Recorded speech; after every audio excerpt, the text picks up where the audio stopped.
السلام علیکم ورحمۃ اللہ وبرکاتہ۔ مفتی صاحب، نظر بد سے بچاؤ کے لیے کیا بچوں کو کالا ٹکا لگانا جائز ہے؟ بعض لوگوں سے سنا ہے کہ حضرت عثمان بن عفان رضی اللہ تعالی عنہ نے ایک بچے کو دیکھ کر فرمایا تھا کہ اس کی ٹھوڑی پر کالا ٹکا لگا دو تاکہ اسے نظر بد نہ لگے۔ کیا یہ روایت درست ہے اور اس پر عمل کرنا کیسا ہے؟ السلام علیکم ورحمۃ اللہ۔ گرامی قدر، یہ بات ضروری تو نہیں کہ بچے کے پیشانی پر ٹکا لگاؤ، لیکن اگر کوئی کرے اس نیت سے کہ کوئی آدمی فوراً اس کے حسن کی طرح متوجہ نہ ہو تو جائز ہے، اس کو ہم گناہ نہیں کہیں گے۔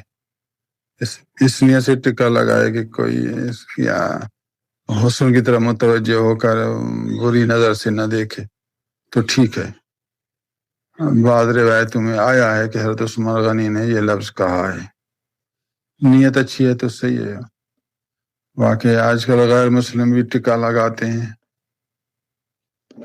تو اگر ان کی مشابہت کی نیت ہو پھر گناہ ہے۔